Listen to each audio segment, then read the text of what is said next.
భారత సంతతికి చెందిన అమెరికన్ రామస్వామి ఓహియో గవర్నమెంట్ పదవికి పోటీ చేస్తున్నారు.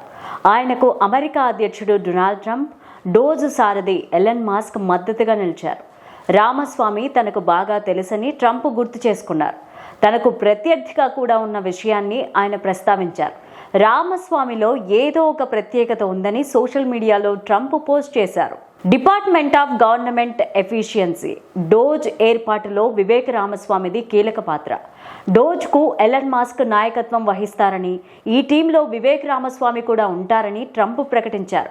అధ్యక్ష బాధ్యతలు చేపట్టక ముందు ట్రంప్ సోషల్ మీడియాలో ఈ పోస్ట్ పెట్టారు. అమెరికా అధ్యక్షుడిగా ట్రంప్ బాధ్యతలు చేపట్టిన తర్వాత డోజ్ నుంచి తప్పుకున్నట్టు వివేక్ రామస్వామి ప్రకటించారు. ఓహియో గవర్నర్ పదవికి వివేక్ రామస్వామి పోటీ చేయాలనే ఆలోచనతోనే డోజ్ నుంచి తప్పుకున్నారు. ఓహియో లెఫ్టినెంట్ గవర్నర్ జోన్ హెడ్సెస్ యుఎస్ సెనెట్కు ఎంపిక చేశారు.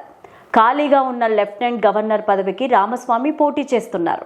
ఇండియాలోని కేరళ నుంచి అమెరికాకు వెళ్లిన భారత సంతతి దంపతుల కొడుకే వివేక్ రామస్వామి. 1985 ఆగస్టు 9న ఓహియోలోని సిన్సినాటీలో వివేక్ రామస్వామి జన్మించారు.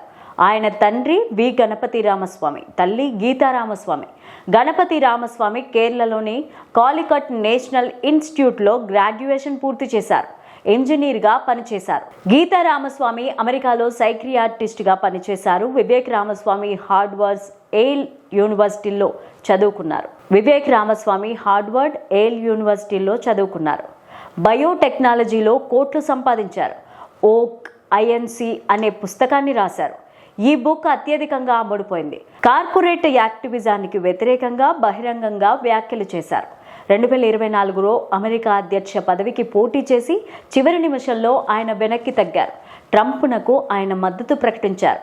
రోవాంట్ సైన్సెస్ పేరుతో వివేక్ రామస్వామి బయోటెక్ కంపెనీని ప్రారంభించారు.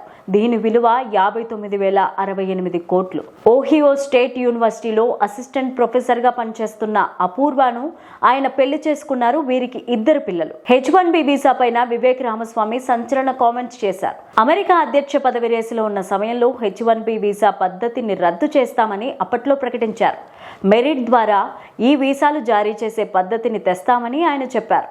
ఉన్నత విద్యలో రిజర్వేషన్ ఉండకూడదని కూడా ఆయన చెబుతూ ఉంటారు.